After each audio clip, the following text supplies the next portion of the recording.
Dalam nama Bapa dan Putra dan Roh Kudus. Amin. Saudara-saudara yang terkasih, pada hari ini kita berkumpul bersama untuk merenungkan sengsara Tuhan kita, Yesus Kristus. Dengan mengenangkan kembali kesengsaraan Tuhan Yesus, kita ingin makin menyadari betapa besarnya kasih Allah kepada kita. Kecuali itu, kita juga berharap bisa makin sadar akan segala dosa yang sering kita lakukan selama ini. Dosa-dosa kitalah yang menyebabkan Tuhan Yesus menderita sengsara, bahkan sampai wafat di kayu salib.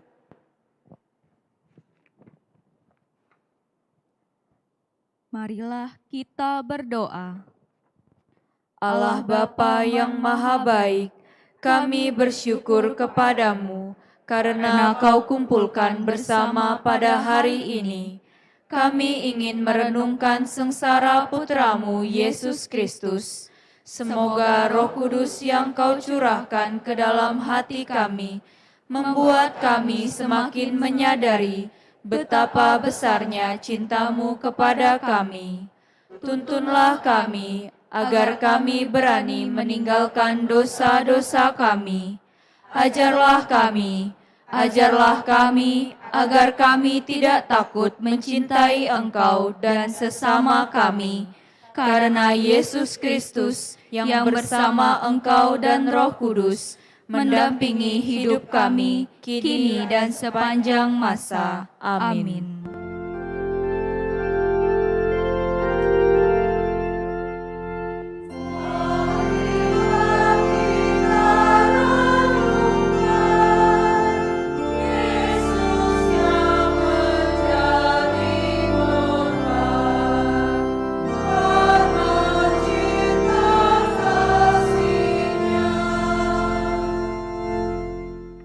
Perhentian pertama, Yesus dijatuhi hukuman mati. Kami bersujud di hadapan-Mu ya Tuhan dan bersyukur kepadamu. Sebab dengan salib suci-Mu Engkau telah menebus dunia. Barabas yang jahat dibebaskan, sedangkan Yesus yang tidak berdosa justru dijatuhi hukuman mati oleh Pilatus. Yesus menerima hukuman ini bukan karena Dia takut atau kalah. Yesus tahu bahwa inilah kehendak Bapanya demi keselamatan manusia. Tidak ada kebahagiaan tanpa pengorbanan. Bagi Yesus, yang penting adalah setia kepada Bapa. Perlakuan Pilatus yang tidak adil tidak menggoyahkan keyakinannya. Yesus yakin bahwa penderitaan yang harus ditanggung pasti tidak akan sia-sia. Bahkan inilah jalan satu-satunya untuk keselamatan manusia. Kita diajar untuk menomorsatukan kehendak Allah, kendati kesulitan dan penderitaan yang mesti kita tanggung. Namun, sering kita tergoda untuk bersikap seperti Pilatus, menomorsatukan kepentingan sendiri daripada kepentingan dan kehendak Allah. Kita sering lebih senang mengabaikan kehendak Allah daripada harus kehilangan gengsi, harta benda, kedudukan, pangkat, waktu, dan sebagainya.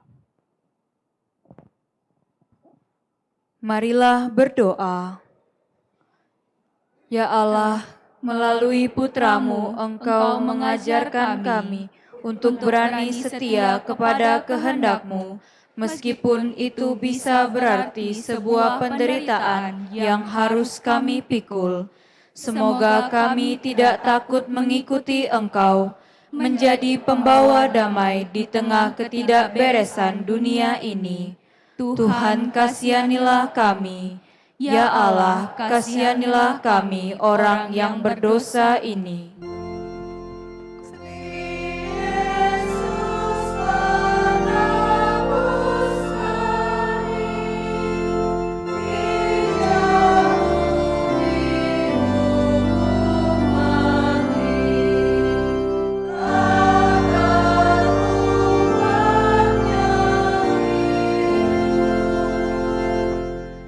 Perhentian kedua, Yesus memanggul salib.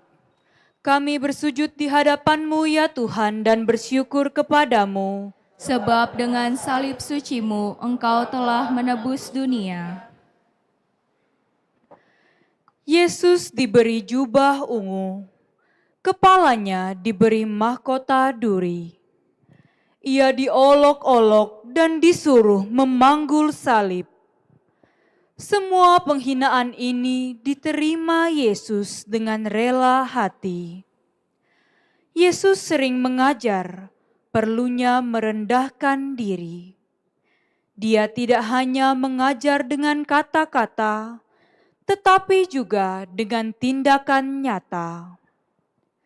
Sebagai pengikut Yesus, mungkin kita juga sering dihina, direndahkan, dianggap kecil, dianggap remeh, tidak diperhitungkan. Dalam keadaan seperti itu, kita diajak untuk tidak cepat sakit hati. Atau sebaliknya, justru kita, meskipun katanya orang Katolik, malahan sering menghina orang lain. Marilah berdoa. Ya Allah, Bapa yang Maha Baik, kami sering mudah sakit hati dan membalas dendam kalau diejek dan dihina oleh orang lain. Kami bahkan sering dengan mudah menghina sesama. Semoga teladan putra-Mu ini membuat kami semakin rendah hati. Tuhan, kasihanilah kami. Ya Allah, kasihanilah kami orang yang berdosa ini.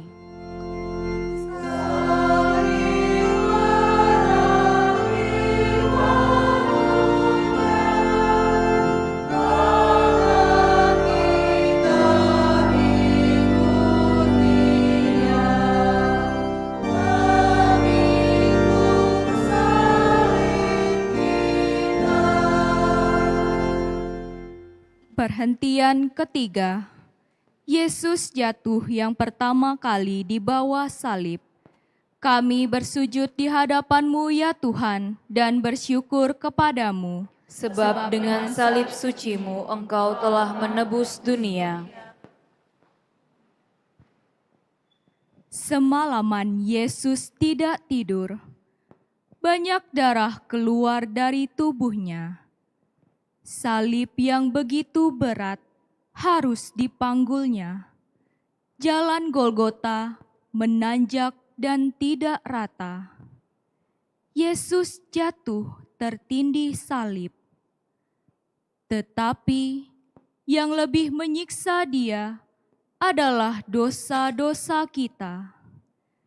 Kita yang berdosa, tetapi Yesus yang menanggung akibatnya.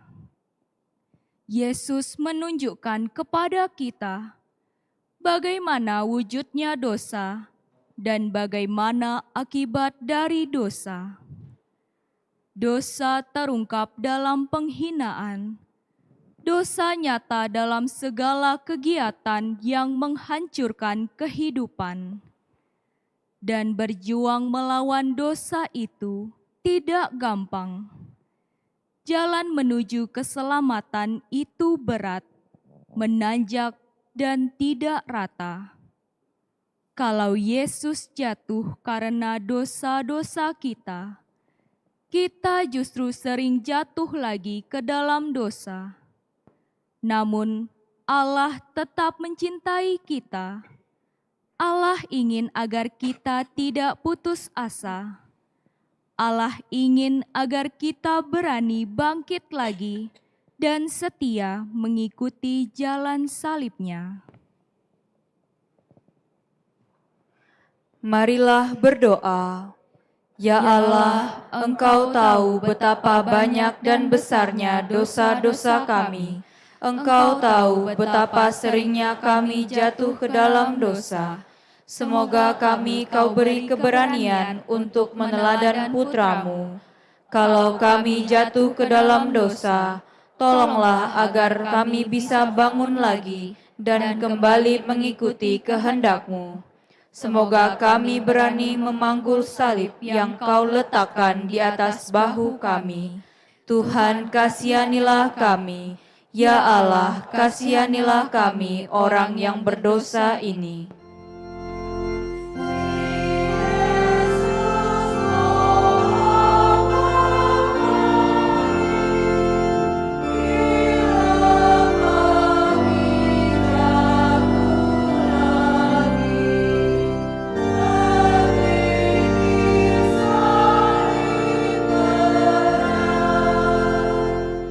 Perhentian keempat, Yesus berjumpa dengan ibunya.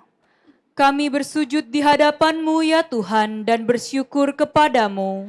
Sebab dengan salib suci-Mu, Engkau telah menebus dunia.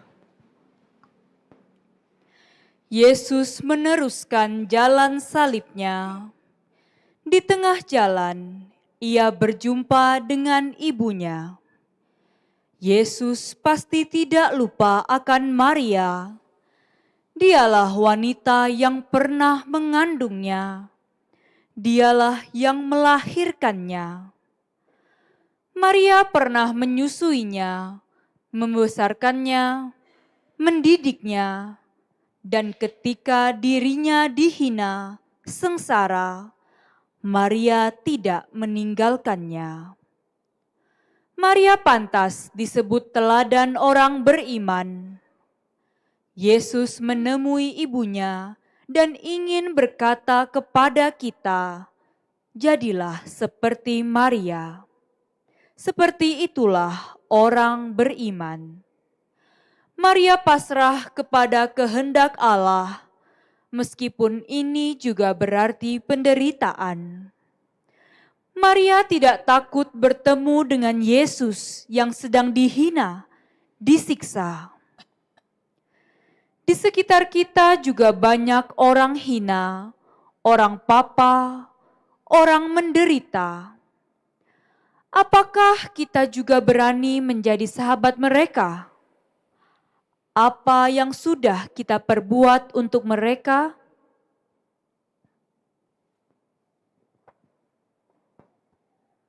Marilah berdoa. Ya Allah, kami bersyukur kepada-Mu karena telah Kau beri teladan seorang beriman, Maria.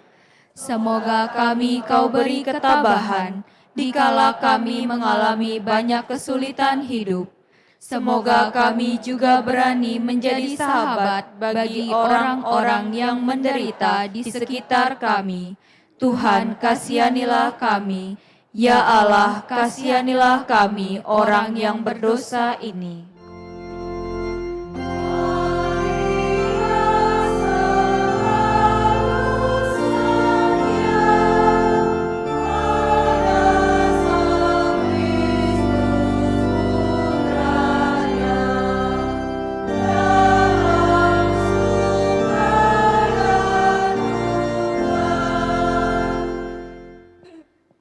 Perhentian kelima, Yesus ditolong Simon dari Kirene.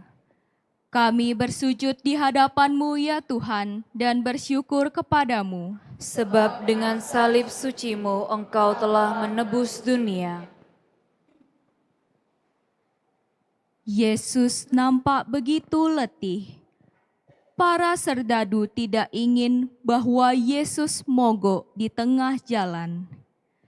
Mereka sudah punya rencana untuk menyiksa dan menyaksikan Yesus tersalib di Golgota. Kebetulan mereka melihat Simon dari Kirene sedang lewat. Simon lalu dipaksa untuk memanggul salib Yesus. Tanpa memberontak, Simon menaruh salib Yesus di pundaknya. Menolong meringankan beban penderitaan orang lain tentu termasuk perbuatan terpuji. Kalau Yesus rela memanggul salib, itu juga untuk meringankan beban kita. Yesus membiarkan Simon memanggul salibnya, pasti bukan karena Yesus tak lagi kuat mengangkat salib, tetapi karena Yesus berkenan dengan sikap Simon itu. Apalagi kalau dalam membantu orang lain, ini sungguh tanpa pamrih. Tidak terlalu sulit menemukan orang yang sedang menderita di sekeliling kita. Tetapi, apa yang sudah kita perbuat untuk mereka? Kita mungkin justru sering tergolong orang yang kalau melihat orang lain menderita, malahan cepat pergi menyingkir. Yesus berkata, "Apapun yang kau lakukan terhadap saudaraku yang paling hina, itu kau lakukan untukku. Dan apa yang tidak kau buat untuk saudaraku yang paling hina, juga tidak kau buat untukku." Marilah berdoa. Ya Allah, Engkaulah yang menuntun Simon dari Kirene untuk bertemu dengan Yesus dan kemudian menolong Yesus yang memanggul salibnya.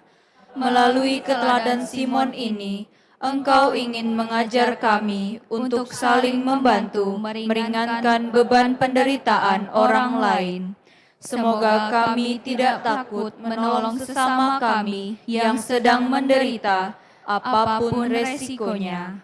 Tuhan, kasihanilah kami.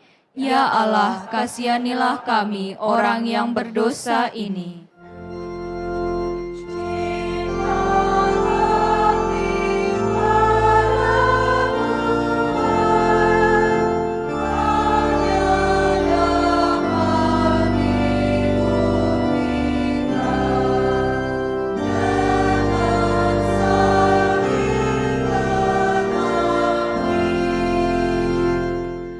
Perhentian ke-6, Veronika mengusapi wajah Yesus.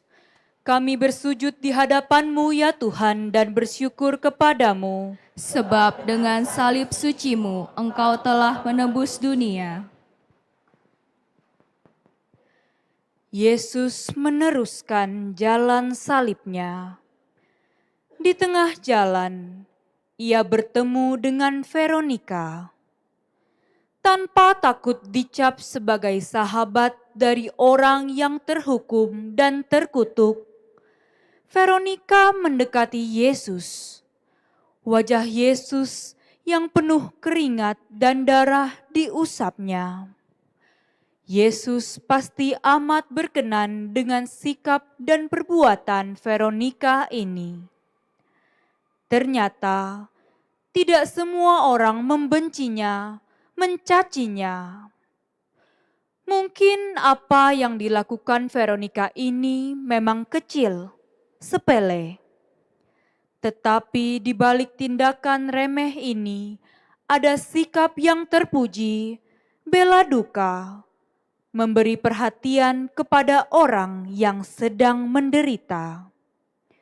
Banyak hal baik, kendati kecil dan remeh, yang bisa kita buat dalam kehidupan sehari-hari, terutama untuk mereka yang sedang menderita. Namun, kesempatan itu sering kita sia-siakan, atau mungkin kita takut memberi perhatian, bela duka untuk saudara-saudari yang sedang menderita di sekitar kita. Kita merasa tak punya waktu, tak punya dana untuk mereka. Tetapi yang benar mungkin ini, kita tidak punya hati untuk mereka. Apakah kita berani meneladan sikap Veronika?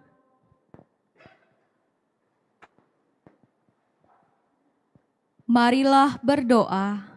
Ya Allah, kami sering takut menolong orang lain yang sedang menderita. Semoga teladan Veronika ini membuat kami berani berbuat sesuatu, meskipun kecil dan sepele, untuk meringankan beban mereka yang sedang menderita. Tuhan, kasihanilah kami. Ya Allah, kasihanilah kami orang yang berdosa ini.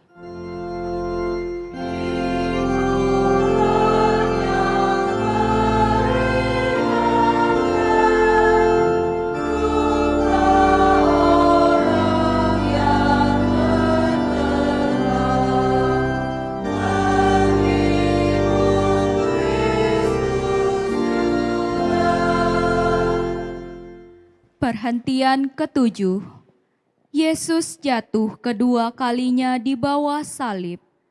Kami bersujud di hadapan-Mu ya Tuhan dan bersyukur kepadamu. Sebab dengan salib suci-Mu Engkau telah menebus dunia. Yesus makin payah. Salib yang ada di pundaknya terasa makin berat. Ia jatuh untuk kedua kalinya. Salib yang berat itu menindihnya. Pasti ini amat menyakitkan Yesus. Tetapi yang lebih menyakitkan Yesus tentulah dosa-dosa manusia, dosa-dosa kita. Allah memang begitu mencintai manusia. Manusia yang penuh dosa diampuninya. Tetapi manusia lebih sering jatuh lagi ke dalam dosa. Kitalah yang sebenarnya menjatuhkan Yesus.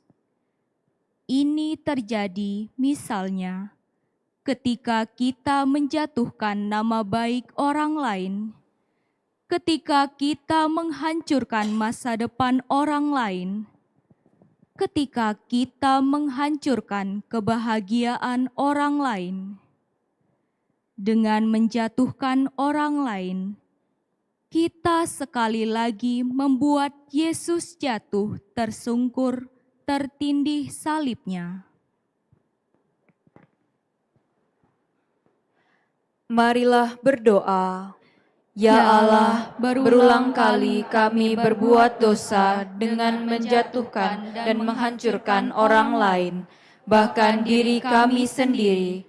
Berilah kami kekuatan dan keberanian untuk berbuat baik kepada orang lain di sekitar kami. Dan kalau kami jatuh lagi ke dalam dosa, berilah kekuatan untuk tidak putus asa. Bangkitkanlah kami untuk setia mengikuti Engkau. Tuhan, kasihanilah kami. Ya Allah, kasihanilah kami orang yang berdosa ini.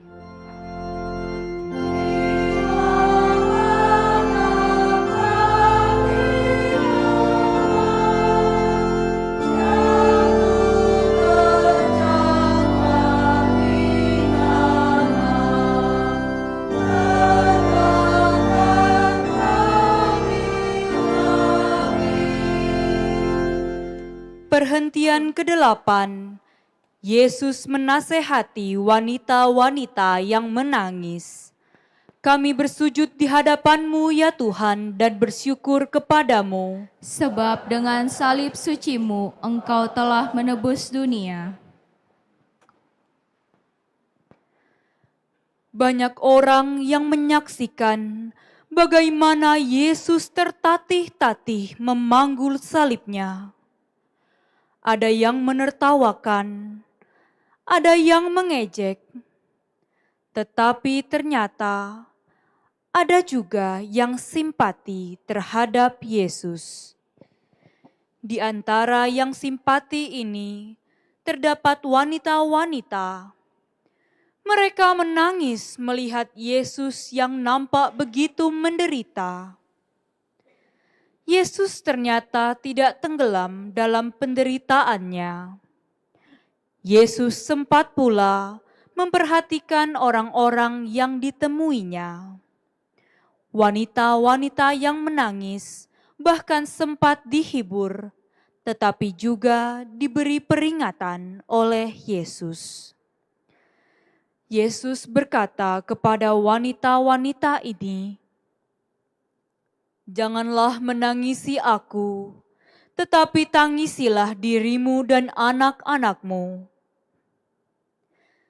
Kita sering tidak punya waktu dan hati untuk orang lain. Ini terjadi kalau kita sedang senang, sukses. Apalagi kalau kita sedang terkena musibah, susah, menderita. Kita sibuk dengan diri kita sendiri saja. Kita gampang merasa bahwa penderitaan kitalah yang paling berat. Orang lainlah penyebab penderitaan ini. Kita sendiri susah, mana mungkin masih harus menghibur orang lain? Beginilah kita sering membela diri. Yesus memberi teladan kepada kita. Pentinglah menghibur orang lain, meskipun kita sendiri juga sedang menderita. Tetapi lebih dari itu, perlulah kita menangisi diri kita sendiri. Perlulah kita bertobat dan mengajak orang lain, terutama anak-anak kita, untuk bertobat. Kita diajak bertobat.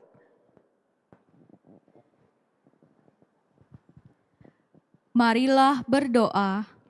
Ya Allah, ajarlah kami agar tidak hanya senang memikirkan diri kami sendiri saja. Kami ingin meneladani Yesus, suka memperhatikan orang lain, terutama yang sedang menderita. Tetapi lebih dari itu, ajarlah kami untuk menyesali dosa-dosa kami. Tuhan, kasihanilah kami. Ya Allah, kasihanilah kami orang yang berdosa ini.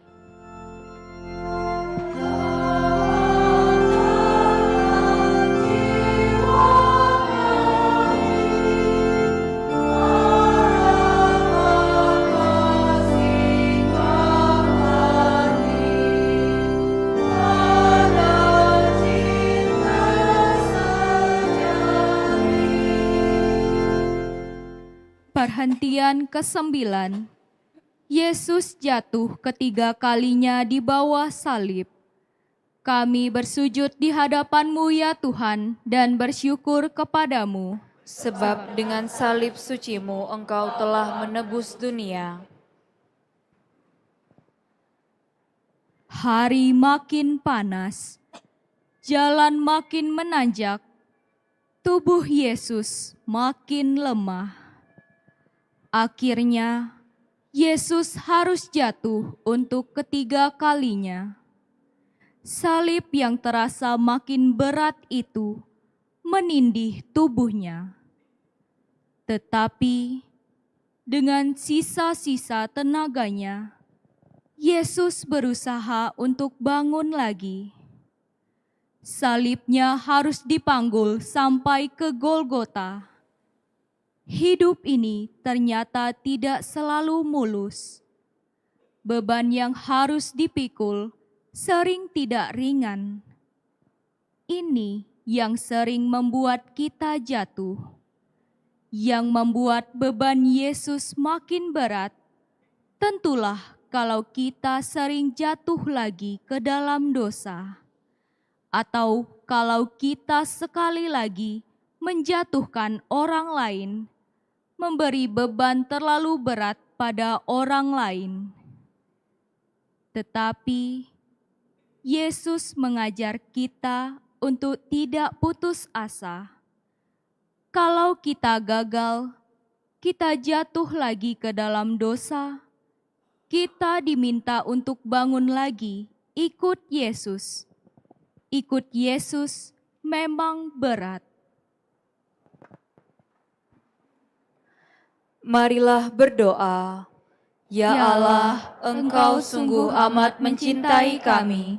Engkau tentu mengerti bahwa kami memang sering gagal, sering jatuh lagi ke dalam dosa. Kami ingin bangun, ingin tetap setia kepadamu. Kami ingin terus mengikuti Engkau. Tuhan, kasihanilah kami. Ya Allah, kasihanilah kami orang yang berdosa ini.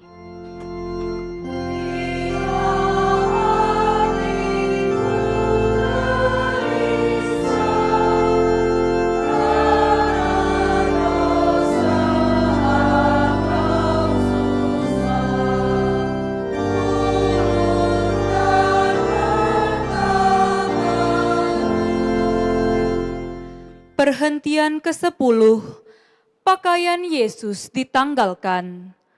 Kami bersujud di hadapan-Mu ya Tuhan dan bersyukur kepadamu. Sebab dengan salib suci-Mu, Engkau telah menebus dunia. Para serdadu belum merasa puas menyiksa Yesus. Mereka ingin membuat Yesus malu. Pakaian Yesus mereka tanggalkan. Yesus ditelanjangi di depan orang banyak. Sikap para serdadu itu ternyata juga sering muncul dalam diri kita. Entah sudah berapa kali kita membuat orang lain malu. Kita sering merasa puas kalau bisa menelanjangi kesalahan orang lain di depan umum. Kalau ada orang lain yang berbuat salah, yang gagal, kita ceritakan hal itu kepada orang lain. Kita sering sadis, tak tahu malu.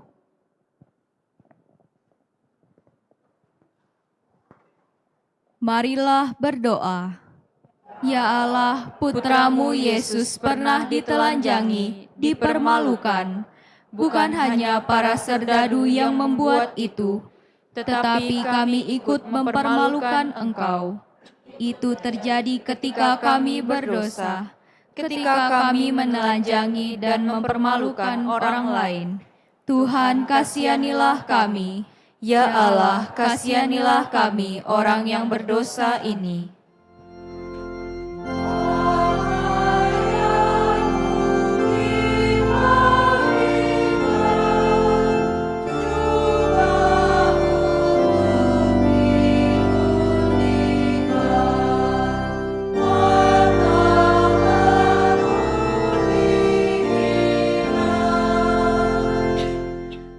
Perhentian ke-11, Yesus dipaku di kayu salib.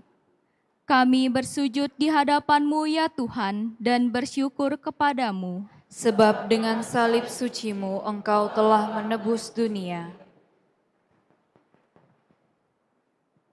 Betapa mengerikannya penderitaan Yesus ini. Setelah ditelanjangi, kini tangannya dipaku di salib. Kakinya juga dipaku di salib.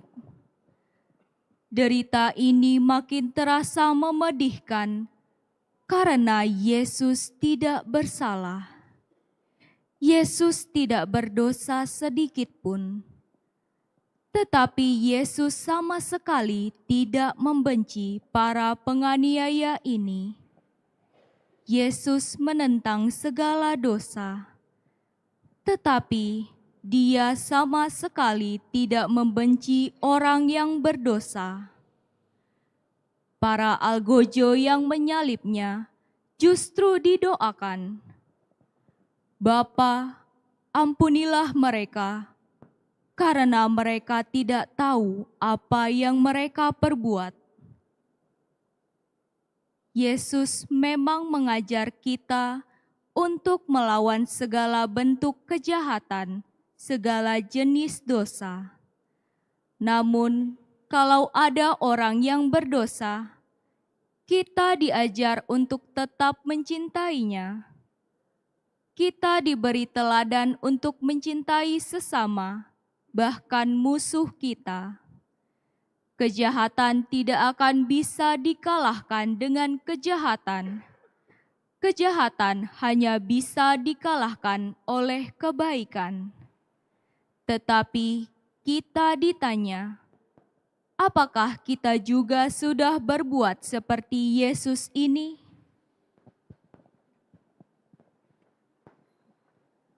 Marilah berdoa. Ya Allah, Putra-Mu Yesus mengajar kami untuk mencintai sesama, termasuk mereka yang membenci kami. Kami telah hafal dan mengerti perintah-Mu ini, tetapi kami sering gagal untuk melaksanakannya. Tuhan, kasihanilah kami. Ya Allah, kasihanilah kami orang yang berdosa ini.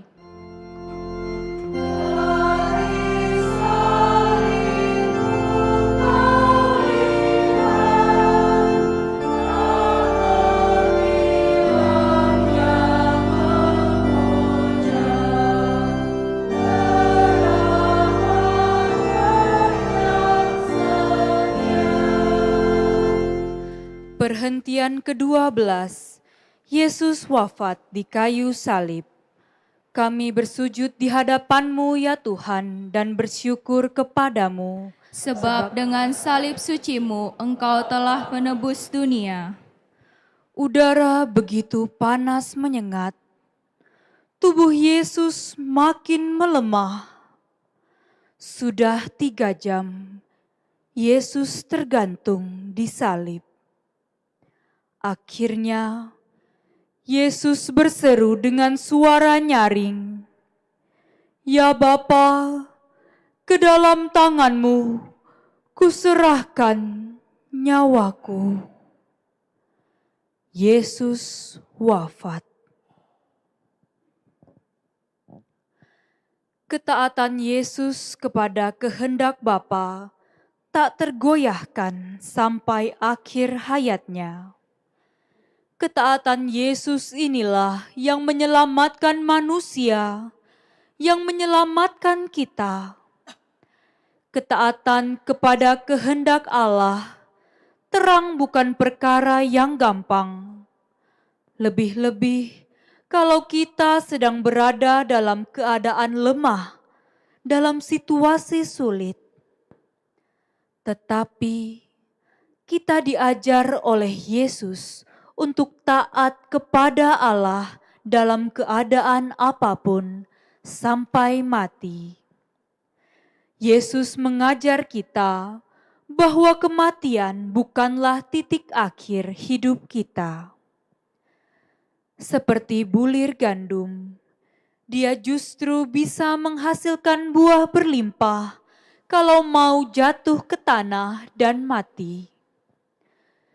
Marilah sejenak kita bertanya, apakah kita juga selalu setia kepada Allah? Pernahkah kita mengingkari Allah?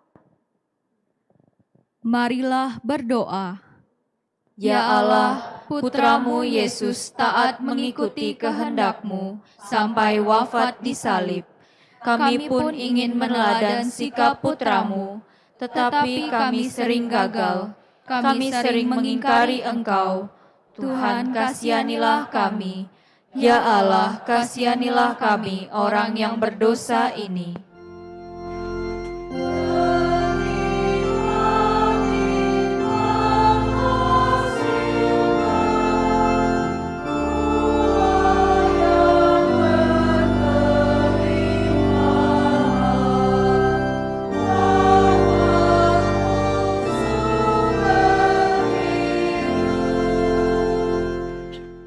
Perhentian ke-13. Yesus diturunkan dari salib. Kami bersujud di hadapan-Mu ya Tuhan dan bersyukur kepadamu. Sebab dengan salib suci-Mu Engkau telah menebus dunia. Hari hampir gelap. Orang-orang yang merasa sudah puas menyaksikan penderitaan Yesus pulang ke rumah masing-masing. Hanya beberapa yang setia menunggui Yesus, termasuk Ibu Maria. Yesus diturunkan dari salib. Maria menerima jenazah Yesus di pangkuannya. Maria melakukan apa yang pernah dikatakannya. Aku ini hamba Tuhan, jadilah padaku menurut perkataanmu. Maria memang pantas menjadi teladan bagi setiap orang beriman. Ketika Yesus menderita, ia tetap setia berada di sampingnya. Apakah kita berani menjadi orang beriman seperti Maria? Apakah kita berani menerima, memangku orang yang hina, yang menderita, yang gagal? Marilah berdoa. Ya Allah, kami bersyukur kepadamu karena telah Kau beri contoh nyata bagaimana mesti menjadi orang beriman. Kami ingin menjadi seperti Ibu Maria. Kami mohon Roh Kudus-Mu agar kami berani menjadi sahabat sejati bagi mereka yang sedang menderita.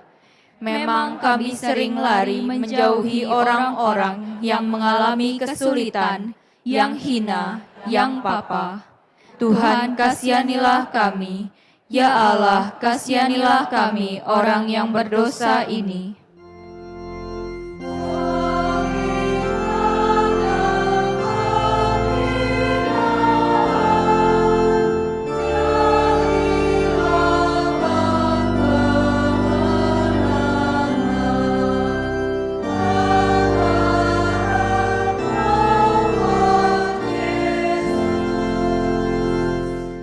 Perhentian ke-14. Yesus dimakamkan.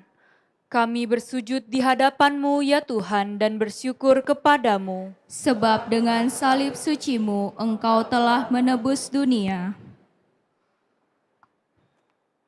Yesus sungguh telah wafat.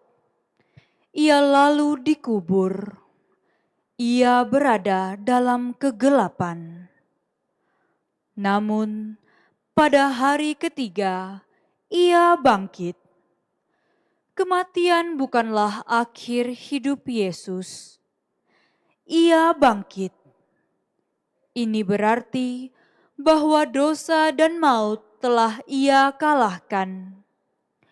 Kalau kita menjadi pengikut Yesus, kita juga akan banyak menderita, bahkan akan mati.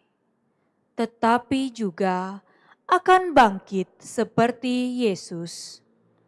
Memang, kematian di sini pertama-tama berarti bahwa kita mati terhadap dosa.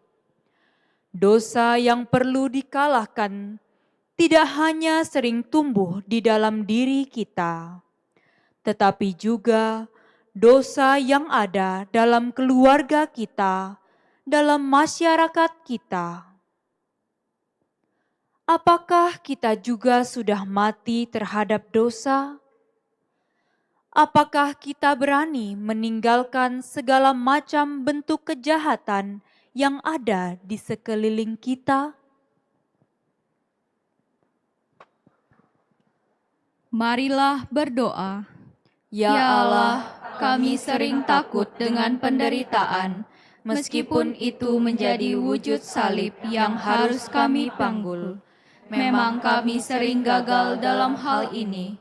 Kami sering menggerutu kalau kami menderita, meskipun itu adalah kesalahan kami. Ampunilah segala dosa-dosa kami, segala dosa di sekeliling kami.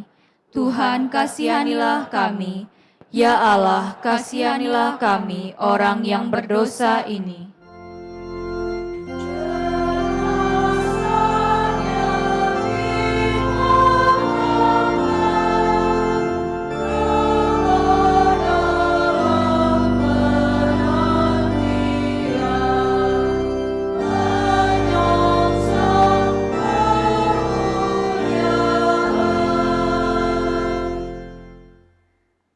Saudara-saudari yang terkasih, kita baru saja mengikuti jalan salib Yesus.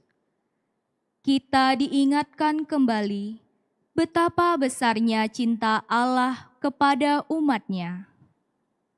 Namun, manusia kita masing-masing sering kurang menanggapi cinta Allah itu sesuai dengan kehendak-Nya. Kita sering gagal dalam mencintai Allah dan sesama kita. Inilah dosa-dosa kita. Dan dosa-dosa kita ini membuat jalan salib Yesus menjadi lebih panjang, lebih berat. Kita memang tidak perlu lantas putus asa. Tuhan yang hadir di tengah-tengah kita tetaplah Tuhan yang Maha Pengampun. Baiklah sejenak kita sadari kembali cinta Allah dan dosa-dosa kita. Marilah berdoa. Ya Allah, Engkau amat mengasihi kami. Kami telah Kau ciptakan menjadi anak kesayangan-Mu. Ketika kami jatuh ke dalam dosa, Engkau mengampuninya. Putra-Mu yang terkasih Kau utus ke dunia untuk menebus kami. Semoga kebaikan-Mu ini menumbuhkan keberanian dalam diri kami untuk tetap menjadi anak-anak-Mu. Kami tetap ingin setia kepada kehendak-Mu, meskipun ini bisa mendatangkan kesengsaraan dalam hidup kami, seperti yang dialami oleh Yesus. Tuntunlah kami agar kami tidak melakukan dosa-dosa. Semua ini kami haturkan Kehadirat-Mu dengan perantaraan Yesus Kristus Putra-Mu, yang dalam persekutuan dengan Roh Kudus mendampingi hidup kami, kini dan sepanjang segala masa. Amin. Dalam nama Bapa dan Putra dan Roh Kudus. Amin.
Dalam nama Bapa dan Putra dan Roh Kudus. Amin. Rahmat dan damai sejahtera dari Allah Bapa dan dari Tuhan kita Yesus Kristus bersamamu. Dan bersama rohmu. Para suster, saudara-saudari yang dikasihi Tuhan, mari kita mengawali perayaan Ekaristi ini dengan memohon belas kasih dan pengampunan dari Allah, agar kita pantas dalam misteri penyelamatannya. Tuhan Yesus Kristus, Engkau diutus untuk menyembuhkan orang yang remuk redam hatinya. Tuhan, kasihanilah kami. Tuhan, kasihanilah kami. Engkau datang untuk memanggil orang yang berdosa. Kristus, kasihanilah kami. Kristus, Engkau duduk di sebelah kanan Bapa sebagai pengantara kami, Tuhan kasihanilah kami. Tuhan, kasihanilah kami. Semoga Allah yang Maha Kuasa mengasihani kita, mengampuni dosa kita dan menghantar kita ke hidup yang kekal. Amin. Marilah bersatu dalam doa.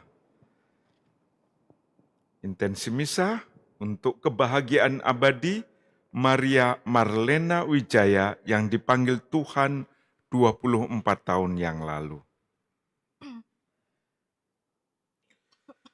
Ya Allah, kami mohon tunjukkanlah kerahiman-Mu yang agung atas laku tobat yang telah kami mulai, agar kami kuat untuk menyelesaikannya dengan tekun melalui mati raga yang kami usahakan.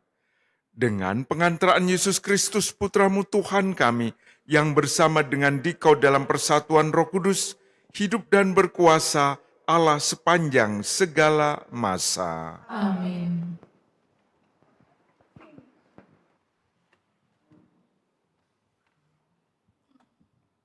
Bacaan dari kitab Yesaya. Beginilah firman Tuhan Allah. Serukanlah kuat-kuat, janganlah tahan-tahan. Nyaringkanlah suaramu bagaikan sangkakala. Beritahukanlah kepada umatku pelanggaran mereka, dan kepada kaum keturunan Yakub dosa mereka. Memang setiap hari mereka mencari aku dan suka untuk mengenal segala jalanku. Seperti bangsa yang berlaku yang benar dan tidak meninggalkan hukum Allahnya. Mereka menanyai aku tentang hukum-hukum yang benar. Mereka suka mendekat menghadap Allah dan bertanya, kami berpuasa, mengapa engkau tidak memperhatikannya juga? Kami merendahkan diri, mengapa engkau tidak mengindahkannya juga? Camkanlah, pada hari puasamu engkau masih tetap mengurus urusanmu, dan kamu mendesak-desak semua buruhmu. Sesungguhnya kamu berpuasa sambil berbantah dan berkelahi, serta memukul dengan tinju dengan tidak semena-mena. Dengan cara berpuasa seperti ini, suaramu tidak akan didengar di tempat tinggi. Inikah puasa yang ku kehendaki, mengadakan hari merendahkan diri, menundukkan kepala seperti gelagah, dan membentangkan kain karung serta abu sebagai lapik tidur. Itukah yang kau sebutkan berpuasa, mengadakan hari yang berkenan pada Tuhan? Bukan, berpuasa yang ku kehendaki ialah engkau harus membuka belenggu-belenggu kelaliman dan melepaskan tali-taliku, membagi-bagikan rotimu bagi orang yang lapar, dan membawa ke rumahmu orang miskin yang tak punya rumah. Dan apabila engkau melihat orang telanjang, supaya engkau memberi dia pakaian, dan tidak menyembunyikan diri terhadap saudaramu sendiri. Pada waktu itulah, terangmu akan mereka seperti fajar, dan lukamu akan pulih dengan segera. Kebenaran menjadi barisan depanmu, dan kemuliaan Tuhan barisan belakangmu. Pada waktu itulah, engkau akan memanggil, dan Tuhan akan menjawab. Engkau akan berteriak, minta tolong, dan Ia berkata, ini aku. Demikianlah sabda Tuhan. Syukur kepada Allah. Hati yang remuk redam tidak akan kau pandang hina, ya Allah. Hati yang remuk redam tidak akan kau pandang hina, ya Allah. Kasihanilah aku, ya Allah, menurut kasih setiamu, menurut besarnya rahmatmu, hapuskanlah pelanggaranku, bersihkanlah aku seluruhnya dari kesalahanku, dan tahirkanlah aku dari dosaku. Hati yang remuk redam tidak akan kau pandang hina, ya Allah. Sebab aku sadar akan pelanggaranku, dosaku selalu terbayang di hadapanku. Terhadap engkau sendirilah aku berdosa, yang jahat dalam pandanganmu kulakukan. Hati yang remuk redam tidak akan kau pandang hina, ya Allah. Tuhan, Engkau tidak berkenan akan kurban sembelihan. Kalaupun kupersembahkan kurban bakaran, Engkau tidak menyukainya. Persembahanku kepadamu ialah jiwa yang hancur. Hati yang remuk redam tidak akan kau pandang hina, ya Allah. Hati yang remuk redam tidak akan kau pandang hina, ya Allah.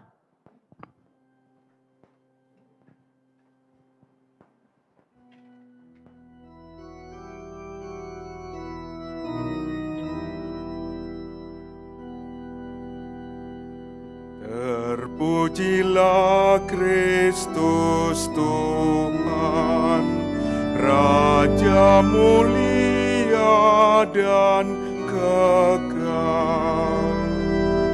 Terpujilah Kristus Tuhan, Raja mulia dan kekal. Carilah yang baik, jangan yang jahat, supaya kamu hidup, dan Allah akan menyertai kamu. Terpujilah Kristus Tuhan, Raja mulia dan kekal. Tuhan bersamamu. Dan bersama rohmu. Inilah Injil Yesus Kristus menurut Matius. Dimuliakanlah Tuhan. Sekali peristiwa datanglah murid-murid Yohanes kepada Yesus dan berkata, "Mengapa kami dan orang Farisi berpuasa, tetapi murid-muridmu tidak?" Jawab Yesus kepada mereka, "Dapatkah sahabat-sahabat mempelai laki-laki berduka cita selama mempelai itu bersama mereka? Tetapi waktunya akan datang, mempelai itu diambil dari mereka, dan pada waktu itulah mereka akan berpuasa." Demikianlah sabda Tuhan. Terpujilah Kristus. Tetapi waktunya akan datang, mempelai itu diambil dari mereka, dan pada waktu itulah mereka akan berpuasa. Para suster, saudara-saudari yang dikasih Tuhan, masih dalam suasana Imlek ya. Berat ya untuk berpuasa dalam masa Imlek. Terasa sekali berkorban ya. Ditunda untuk menikmatinya karena Imleknya datang hari Selasa, hari Rabu harus berpuasa, pantang. Sekarang boleh ya. Boleh berpuasa, sekarang hanya berpantang romo. Tapi Yesus mengatakan hari ini, tetapi waktunya akan datang, mempelai itu diambil dari mereka, dan pada waktu itulah mereka akan berpuasa. Apa artinya puasa bagi kita? Pertama-tama, puasa bukan hanya menahan lapar atau menghindari makanan-makanan yang kita sendiri seringkali berlebihan dalam mengkonsumsinya, atau juga mengurangi makan. Tapi dengan ini Yesus mengatakan jelas bahwa puasa itu bukan hanya menjalankan ritual seremoni keagamaan, tapi puasa datang dari suatu kerinduan. Kerinduan akan merasakan kedekatan dengan Tuhan. Aku rindu Tuhan sungguh-sungguh bisa menuntun hidupku. Aku rindu, aku ingin, aku sungguh-sungguh berharap Tuhan meraja dalam hidupku. Jadi digerakkan oleh keinginan itu. Karena kita merasa bahwa Tuhan kita, Yesus Kristus, yang mengatakan dirinya sebagai mempelai laki-laki. Itu bahasa simbolis. Artinya dia sumber sukacita, sumber keselamatan, di mana kehadirannya memberikan jaminan kehidupan bagi kita.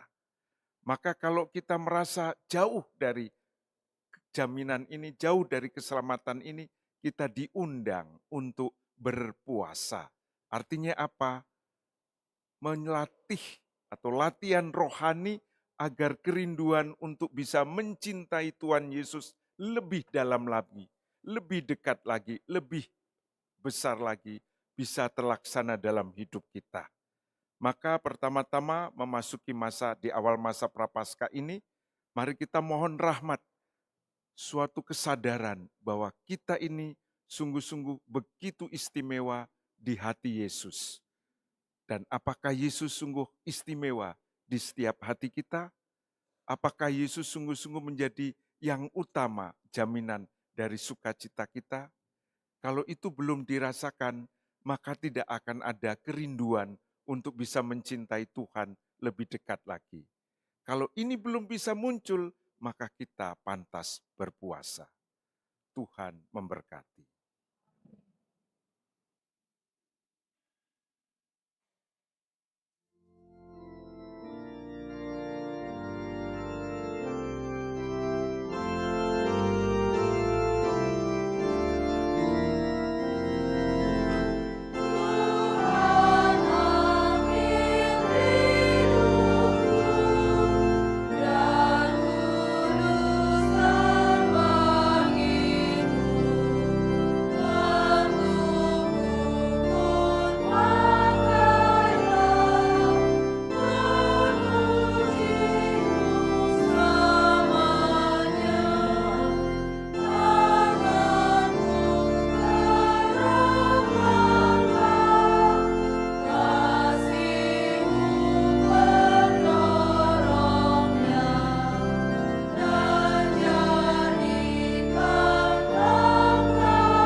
Berdoalah saudara-saudari supaya persembahanku dan persembahanmu berkenan kepada Allah Bapa yang Maha Kuasa. Semoga persembahan ini diterima demi kemuliaan Tuhan dan keselamatan kita, serta seluruh umat Allah yang kudus. Ya Allah, kami persembahkan kurban mati raga kami dalam masa Prapaskah ini, sambil berdoa agar niat kami ini Kau terima, dan kami pun dikuatkan untuk bermati raga, dengan pengantaraan Kristus Tuhan dan Penyelamat kami. Amin. Tuhan bersamamu. Dan bersama rohmu, Marilah mengarahkan hati kepada Tuhan. sudah kami arahkan, Marilah bersyukur kepada Tuhan Allah kita. sudah layak dan sepantasnya. Sungguh pantas dan benar, layak dan menyelamatkan bahwa kami selalu dan dimanapun bersyukur kepadamu Tuhan, Bapa yang kudus, Allah yang maha kuasa dan kekal. Dan karena Engkau telah menetapkan bagi anak-anak-Mu masa khusus yang menyelamatkan untuk memulihkan kemurnian hati, supaya dengan hati yang bebas dari dorongan yang tidak teratur, mereka yang cenderung ke hal-hal yang bersifat sementara, lebih menyatu pada hal-hal yang bersifat kekal. Sebab itu, bersama semua malaikat dan para kudus, kami memuji Dikau dengan tak henti-hentinya bernyanyi.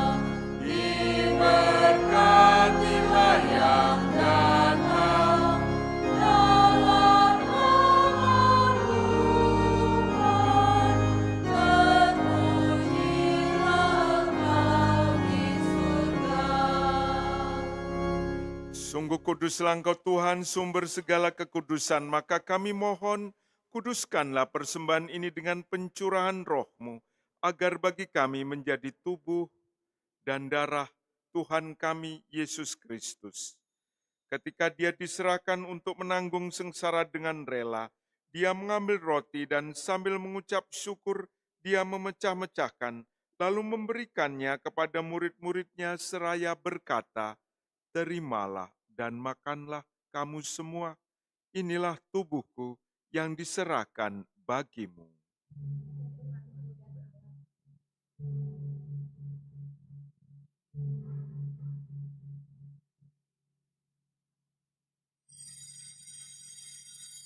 Demikian pula sesudah perjamuan Dia mengambil piala, sekali lagi Dia mengucap syukur kepadamu, memberikannya kepada murid-muridnya seraya berkata, "Terimalah dan minumlah kamu semua, inilah piala darahku, darah perjanjian baru dan kekal, yang ditumpahkan bagimu dan bagi semua orang demi pengampunan dosa.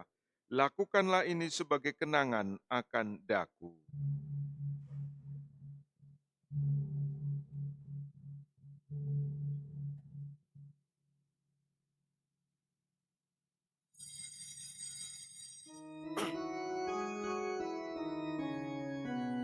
Marilah mewartakan misteri iman kita.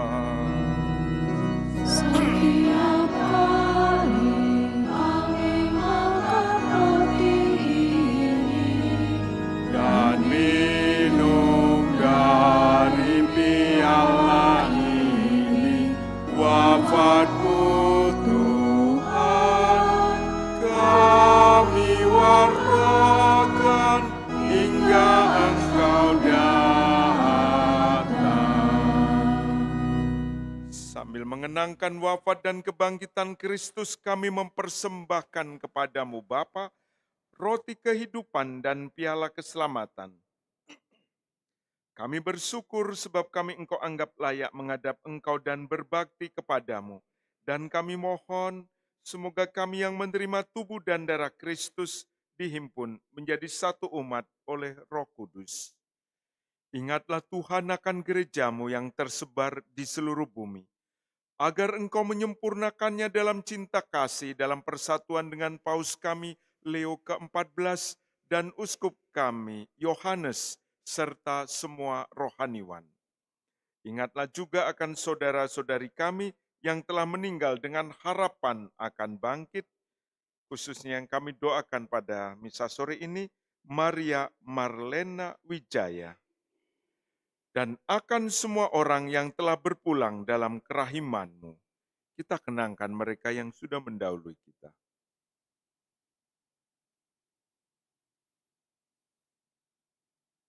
Dan terimalah mereka dalam cahaya wajah-Mu.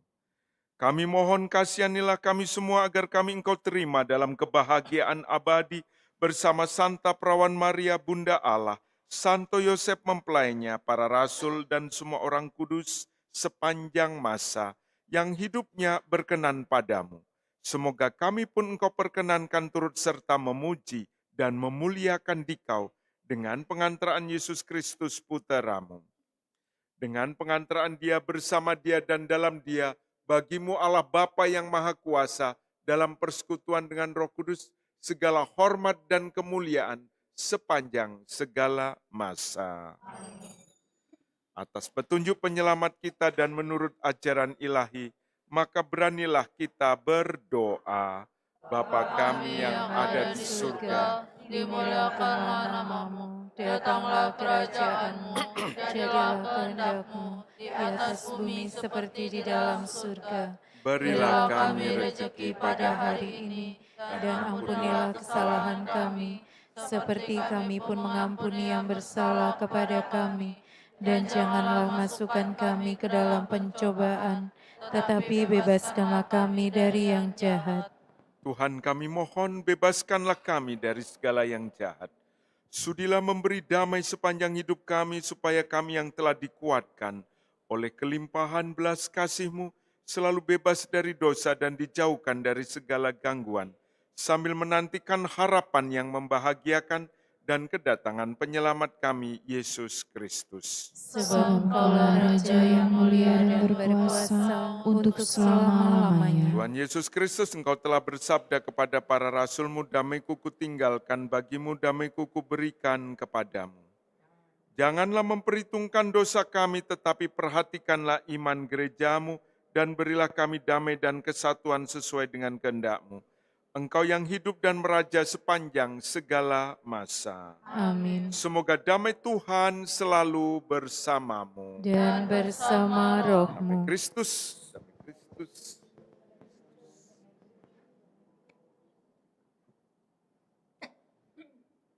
Anak domba Allah yang Yang menghapus menghapus dosa dunia, kasihanilah kami. Anak domba Allah, Yang menghapus dosa dunia, kasihanilah kami. anak domba Allah. Yang menghapus dosa dunia, berilah kami damai.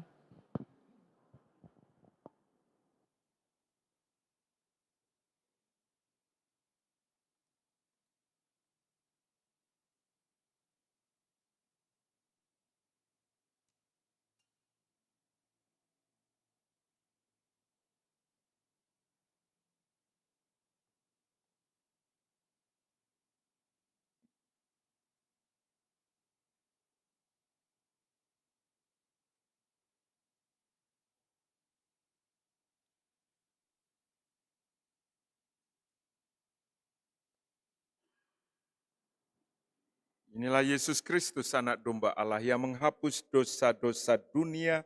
Berbahagialah saudari-saudara yang diundang dalam perjamuan anak domba. Tuhan, saya tidak pantas Engkau datang pada saya, tetapi bersabda saja, maka saya akan sembuh.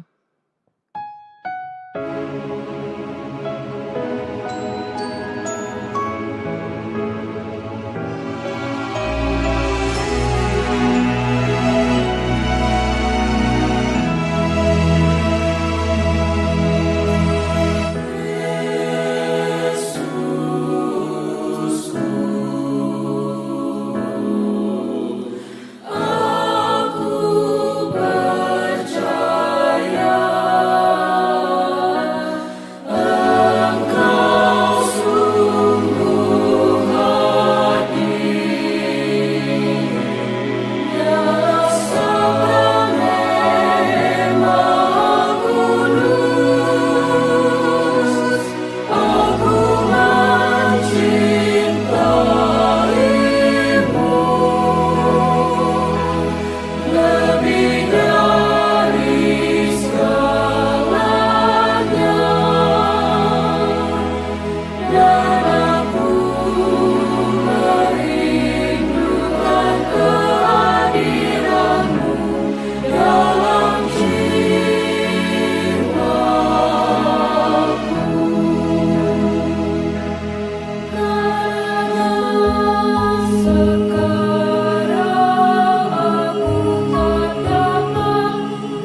Marilah berdoa.